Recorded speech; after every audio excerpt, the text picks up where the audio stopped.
I wanted to ask you a few questions. You've been very involved in, learning for well-being. Right. Can you tell us more about that, please? Well, it's learning for well-being is basically a conceptual framework or a particular approach or agenda for reforming education systems towards reorienting their purpose to cater for the whole child. So we're not talking about education as an investment whose outcome can be measured with metrics related to competencies and skills and performance on standardized exams, but our proposition is to widen the lens and to expand the metric so we see the outcome of learning in how it influences the whole child, because the child goes to school as body, mind, soul, and spirit and heart. And the whole child interacts with the learning environment. And the environment can be either enabling, nurturing, cultivating, or it may be stifling to one or more aspects of the child's personality. So basically our approach is a whole child, whole learning environment approach. So the whole child is at the center of the whole learning environment in all its aspects. Okay, that's a great answer. Thank you so much. Can you also tell us more about your involvement in Ilham Palestine? Yes, I mean, I may, if you allow me a bit more. A child goes to school and lives in the school for 7 hours a day for 12 formative years of his life. Just imagine. That kid is consuming a service we offer to him or her for so long in the most critical times of his growing. Okay? Now, it's important that we know that and we know what we do and how we do it. It actually influences the child's development, value systems, his view of life, of self, of the other, self-esteem, engagement, hope. So we need to see more than, so for example, let me give you a small example about what this perspective means. We know, for example, that the quality of human relationships between children and teachers are probably one of the most significant factors in their ability to learn and grow. So when we talk about reforming education, we need to factor helping teachers understand this and try to really cultivate a healthy, mutually respectful, empathetic relationship with their students. Talking about engagement, everybody talks about engaging youngsters and young people and young voices. But the truth is that we really have no chance, if we're smart, not to engage. Because engaging young people, think of it like this. A kid in a school is what? He is a young citizen in a small society. And as such, when he lives in the school, he experiences, relationships, navigation, negotiations, mistakes, caucusing, and experimental this and that. So it's important that we cultivate his civic values and citizenship in a protected environment. So when he grows further as a citizen, his sense of citizenship then is matured through real life experience. You cannot oppress and suppress and marginalize the student for so long and suddenly when he is 20 or 18 he becomes a citizen. That doesn't work. Schools should be seen as incubators for citizenship rather than factories for compliance, right? No. So now about Ilham Palestine. Well, Ilham Palestine, as the name would suggest, the title would suggest, is an initiative to basically make the schools of Palestinian children a better place for them. Now you know the very particular circumstances. So Ilham undertakes to transform Palestinian schools to be a better place for Palestinian children.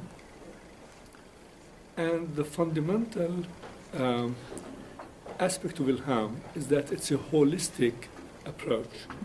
So we talk about enhancing or improving the whole school environment in public psychosocial health, environment, relation to community, teaching learning methods, school climate and school governance and ambience, relationships, and so forth. So we have defined a number of domains that cover, as I said earlier, the whole school environment. And then we say, how can we improve various aspects of the environment to be more conducive to the well-being of children? So the approach is that the environment will be transformed to be more conducive, more enabling for well-being, more nurturing, and not stifling and impeding and suppressing and whatever. Now, what we do is not a top-down approach where we say, this is the way you do it. No? What we say basically is that we know already that in Palestine, in various villages, camps, localities, teachers, principals, students, and parents are doing incredible work, lots of grassroots innovations in response to real-life challenges that actually made a difference in the life of our students or their school environment.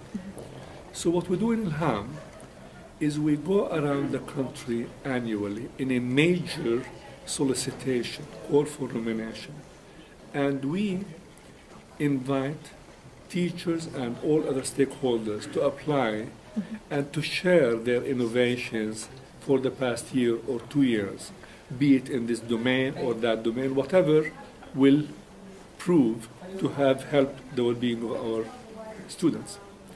Now, the trick here is that we do not do it just like that.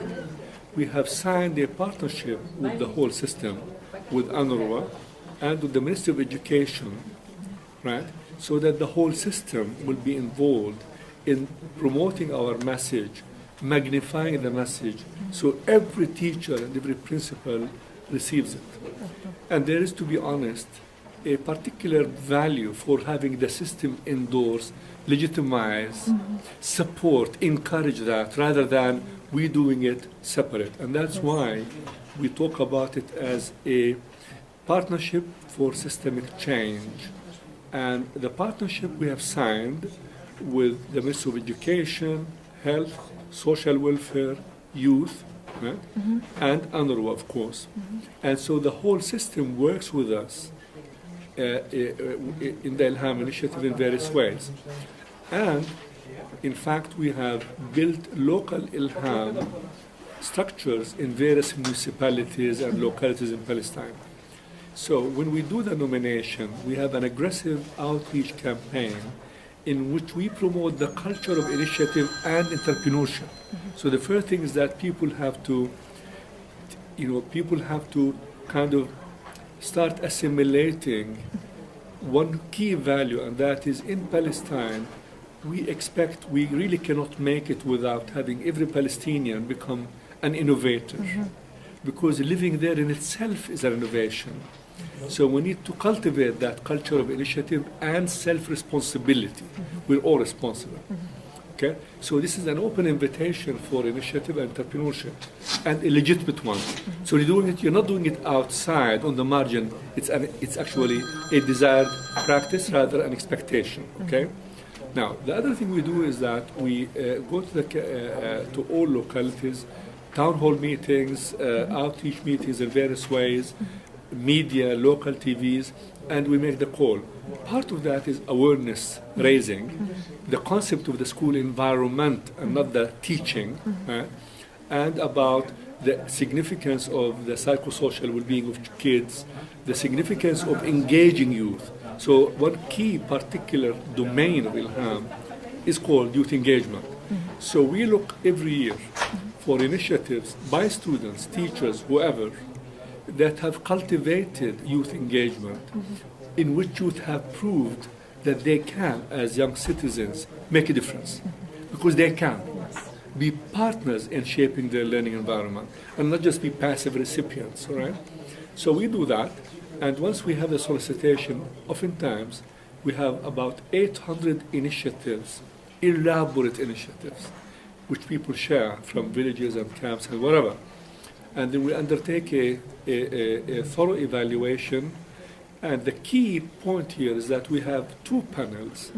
A panel of experts, deans of education, deans of public health, director generals of the ministry, and so forth. And we have an Ilham youth panel. So kids in the schools actually together are able to define criteria for what they believe has made a difference in their lives. They know better. Okay? So we say, later, youngsters, please, this is the database. Look at them. They convene tens of times. They deliberate, they analyze, they define metrics, and then they conduct interviews with shortlisted principals and teachers. So the youth panel will be sitting there interviewing headmasters and counselors and teachers. But because why? Because we trust their eye. It is their lens is what matters, really. They know. And then we have the experts do that according to a very, kind of elaborate scientific whatever. And then we convene the two panels in a dialogue.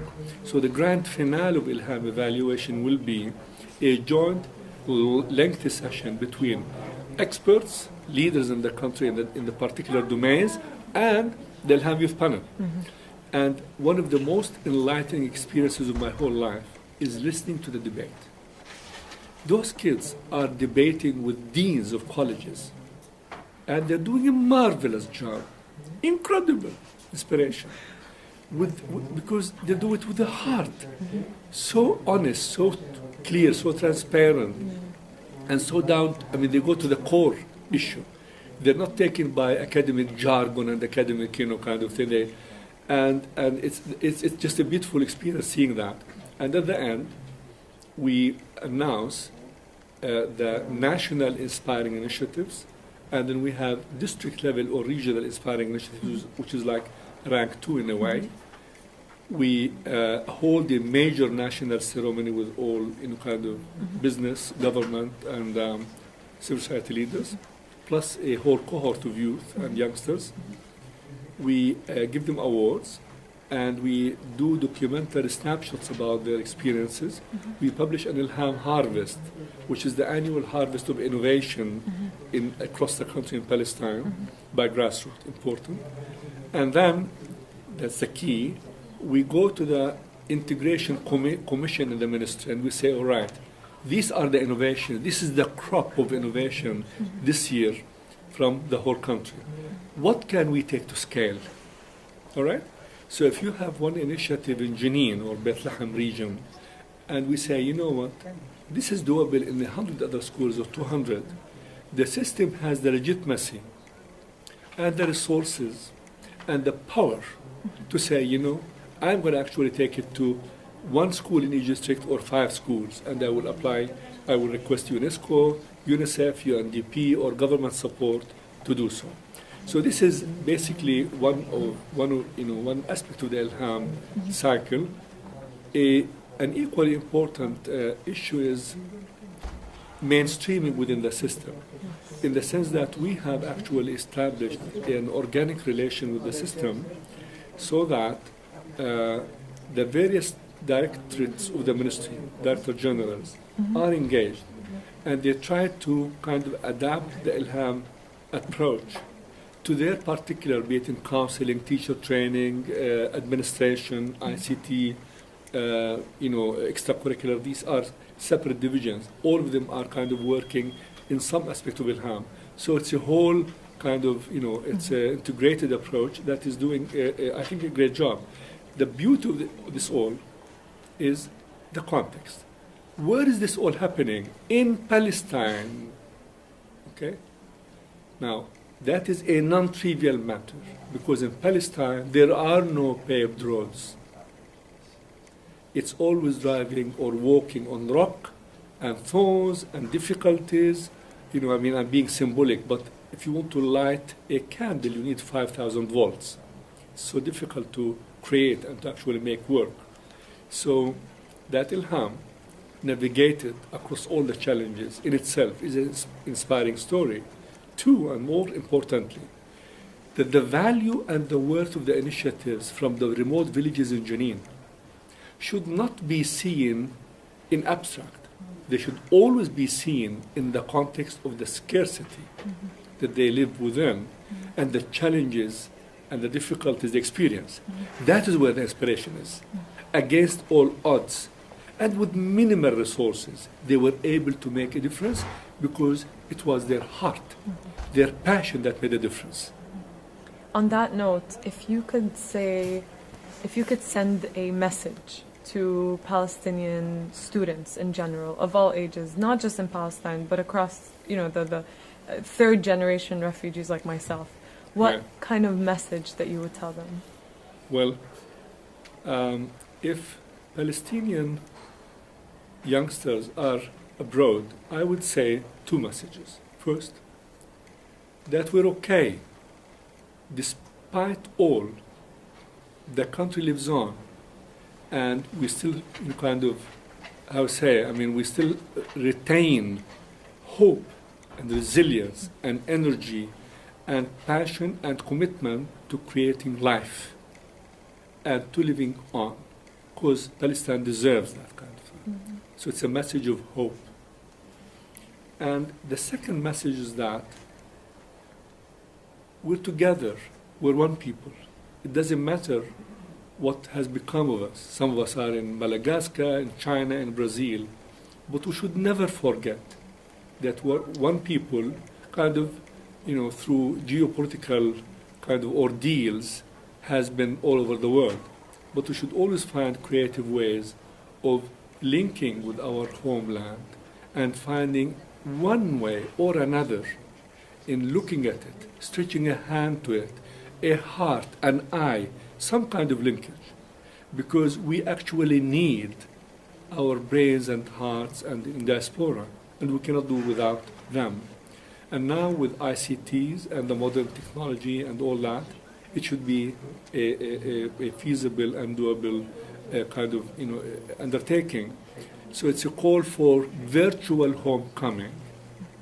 I'm not saying pack and leave to Palestine tomorrow, but I say now we can actually connect our diaspora together with their homeland, with the heart at home, and create more social capital, more resources, more knowledge capital, and so that we are more able to sustain the pressures of life, and as you very well know. And for people at home, the youngsters at home, we just say one message, and that is that oftentimes suffering and scarcity and difficulties, for whatever reason, I don't know what philosopher said something about that, but I recall that actually sometimes brings the best in you. It actually kind of shapes and polishes and deepens your humanity and makes you connect to your human core a bit earlier than you think or than you need to. Because those kids have seen so much, and they went through so much.